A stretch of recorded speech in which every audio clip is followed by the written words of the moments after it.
दोस्तों, आइए सुनते हैं राष्ट्रपिता महात्मा गांधी पर मुक्तिबोध के क्या विचार थे।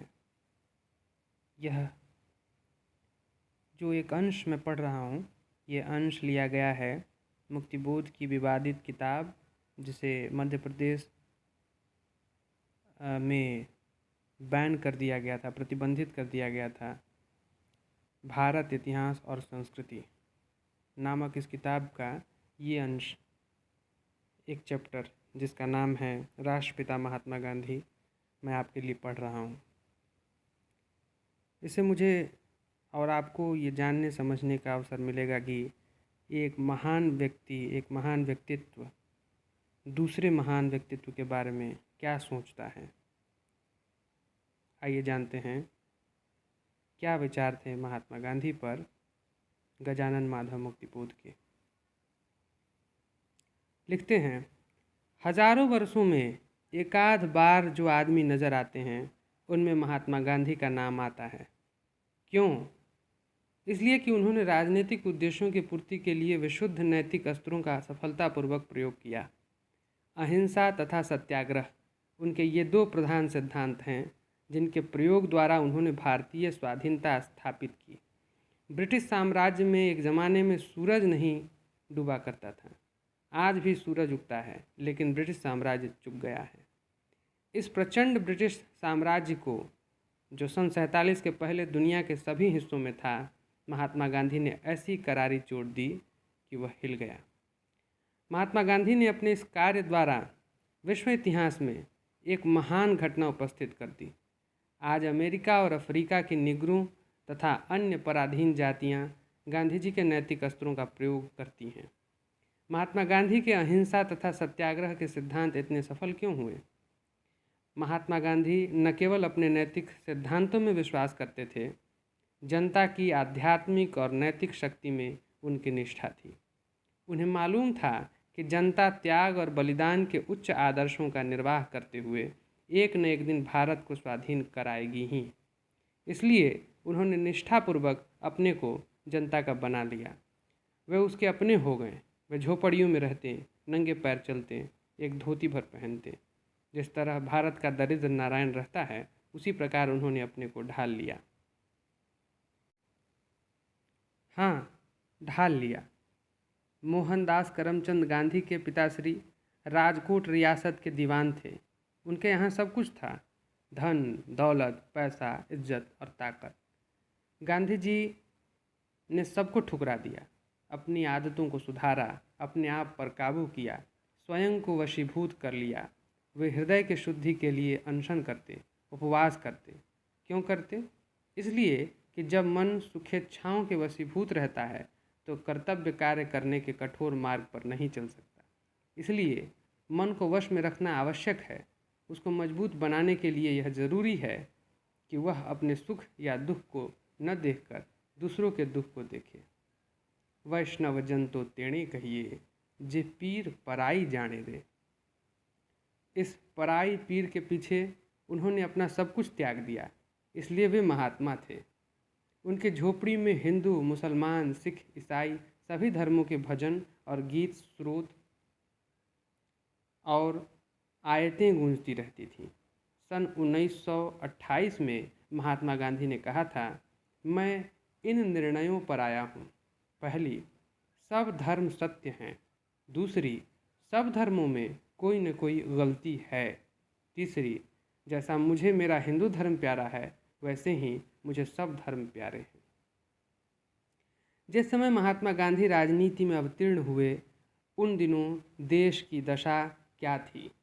जनता कष्ट में डूबी हुई थी, लेकिन सिर ऊंचा नहीं कर सकती थी।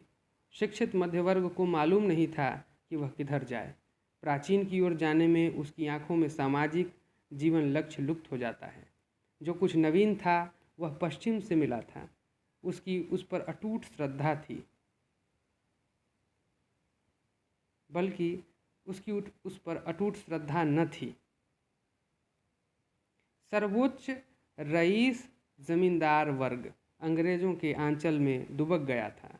उद्योगपति वर्ग अंग्रेज़ों से नाराज़ था, लेकिन कर कुछ नहीं सकता था, क्योंकि उसके प्रतिदिन के स्वार्थ अंग्रेजों से लगे हुए थे। देश में विफलता और उदासीनता का साम्राज्य था।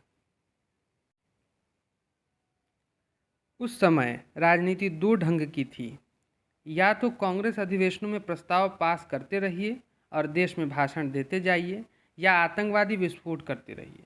दोनों प्रकार की राजनीति में सामान्य जनता को कहीं भी क्षेत्र नहीं मिलता था। यद्यपि कांग्रेस जनतंत्रात्मक संस्था थी, फिर भी वोट देने का अधिकार सीमित था और वह उच्चतर वर्गों के ही हाथ में था। महात्मा गांधी ने सबसे पहले कांग्रेस के विधान में संशोधन कर उसे पूरी जनता के लिए, किसानों और मजदूरों के लिए खुला कर दिया। उसमें किसान ही किसान आए, जिसमें मध्यवर्ग के लोग भी छिटके हुए दिखाई देते थे। कांग्रेस पर किसानों का प्रभाव बढ़ता चला गया। मजदूर भी आए, किंतु कम। अब काम का नंबर आया। आतंकवादी रास्तों का विरोध किया गया। पुराने शिकायती तरीक़े और उग्र भाषण छोड़कर काम की एक नई पद्धति अंगीकार की गई। अंग्रेज़ों के प्रतिरोध के लिए निर्भयता और सत्यनिष्ठा की बुनियाद पर असहकार और सत्याग्रह का सिद्धांत रखा गया। कार्यक्रम दो प्रकार के थे। पहली, शांतिपूर्ण ढंग से अहिंसात्मक पद्धति से अंग्रेज़ों के आधिपत्य का प्रतिरोध। दूसरी, समाज सुधार तथा रचनात्मक कार्य, जैसे अस्पृश्यता का नाश, अल्पसंख्यकों की समस्याओं का समाधान, चरखा चलाना तथा ग्रामीण उद्योगों को प्रोत्साहन देना इत्यादि। उन दिनों सामान्य जनता पर अंग्रेज़ों की धाक थी, दबदबा था। विदेशी शासकों के कृपा पात्र रहने वालों का भी समाज पर खूब प्रभाव था। यह आवश्यक था कि जनता पर छाई हुई विदेशी धाक पर और दबदबे का, उसकी प्रतिष्ठा और साख का लोप हो। जनता के दिल खुलें, उनमें साहस उत्पन्न हो, वह निर्भय और सत्यपरायण बने। अंग्रेज सरकार की बुनियाद को खिसका देने के लिए ही महात्मा गांधी ने सबसे पहले विदेशी शासकों द्वारा दी गई उपाधियों के त्याग का अनुरोध किया। लोग सर, राय बहादुर, खान बहादुर और राय साहब की उपाधियां एक के बाद एक छोड़ते चले गए। परिणाम यह हुआ कि जनता को यह प्रतीत हुआ कि ये उपाधियां नैतिक अधःपतन की मानसिक दास्ता की सूचक हैं। ये उपाधियां भद्देपन का लक्षण है, निर्लज्जता की निशानी है नहीं। जनता पर से ये अंग्रेज़ों की धाक उड़ गई, उनकी प्रतिष्ठा जाती रही। लोग निर्भय होने लगे। जनता के अनुकूल एक नया वातावरण सामने आया। महात्मा गांधी के जीवन का अनुकरण करते हुए खाते पीते लोग सादगी से रहने लगे। धनी संपन्न वर्ग के लोगों ने भी सादगी से रहना शुरू किया। इस प्रकार से सामान्य जनता के समान दिखाई देने लगे। गांधी जी ने जीवन के नए आदर्श सामने रखे, पुराने मिट गए। अब तक राजनीतिज्ञ शहरों में लंबे चौड़े भाषण देता था, किंतु अब महात्मा गांधी ने बड़े बड़े नेताओं को सादगी सिखाकर उन्हें गांव में भेजना शुरू किया, जिससे कि वे राष्ट्रीय मुक्ति का संदेश गांव वालों को दे सके। इस प्रकार गरीब जनता का प्रभाव कांग्रेस पर बढ़ता गया और उसके उत्थान को लक्ष्य में रखा गया। गाँवों और कस्बों में नया जीवन लहराने लगा। भारत के संबंध में गांधी जी की कल्पना क्या थी? मैं ऐसे भारत के लिए काम करूंगा जिसमें गरीब से गरीब यह महसूस करेगा कि यह उसका देश है और जिसके निर्माण में उसका भी प्रभावशाली हाथ है। ऐसा भारत जिसमें न उच्च वर्ग है न निम्न वर्ग, जिसमें अस्पृश्यता का अभिशाप अथवा उत्तेजक मद्यों या बूटियों के अभिशाप का कोई स्थान नहीं, जहाँ स्त्रियों को वही अधिकार है जो पुरुषों को। यह मेरे सपनों का भारत है। ऐसी स्थिति में महात्मा गांधी भारतीय जनता को एक चुंबक की भांति अपने पास खींच लेते, उन्हें मंत्रमुग्ध कर देते। वे व्यक्ति को समाज से, प्राचीन को भविष्य से जोड़ रहे थे। वे जनता को स्वावलंबन, आत्मनिर्भरता, प्रेम, सद्भावना, मानव एकता तथा सादगी सिखाते थे। हाँ, धनी और अंग्रेज तरीके से जिंदगी बिताने वाले लोगों को गांधी जी का रास्ता कठिन मालूम हुआ, लेकिन गरीब जनता को बहुत आसान लगा। महात्मा गांधी ने जनता के साथ अपने को एकाकार कर लिया। जनता का उत्थान उनका प्रथम लक्ष्य हो गया। धर्म उससे गौण रहा। महात्मा गांधी ने कहा, आधी भूखी जनता कोई धर्म नहीं रख सकती, न कोई कला, न कोई संगठन। मेरे लेखे करोड़ों भूखे लोगों को जो उपयोगी दिखाई दे वह सुंदर है, और तब जीवन का सारा सौंदर्य और अलंकरण आप ही आप अनुगत होगा। मैं ऐसी कला और साहित्य चाहता हूँ जो करोड़ों जनता से बोल सके। पहली बार भारत के इतिहास में करोड़ों भूखे जनों को महत्व देने वाला, इनका सगा बनने वाला एक व्यक्ति सम्मुख आया, जिसने उसी गरीब दबी कुचली जनता को नैतिक साहस प्रदान करके क्या का क्या बना दिया।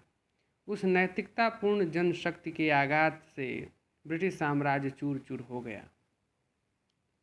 नए भारत के उस प्रणेता की मृत्यु भी उसी शहीदाना तरीके से हुई। बिस्तर पर मरने या चलते हुए हार्ट फेल होने के बजाय वह महान आत्मा हमारा राष्ट्रपिता राम नाम का पाठ करते हुए एक तुच्छ हिंदू संप्रदायवादी के गोली का शिकार हुआ। भारत ही नहीं, विश्व भर ने उसकी मृत्यु का शोक मनाया। भारत में 30 जनवरी 1948 का दिन काली छायाओं में डूबा गया दिन था। और अंत में मुक्तिबोध की उस पंक्ति को याद करते हैं जिसमें वे कहते हैं कि जनता के गुणों से ही है संभव भावी का उद्भव। जी हाँ, ये पंक्तियाँ अंधेरे में कविता में मुक्तिबोध ने गांधी के मुख से कहलवाई हैं। जनता के गुणों से ही है संभव भावी का उद्भव। शुक्रिया सुनने के लिए।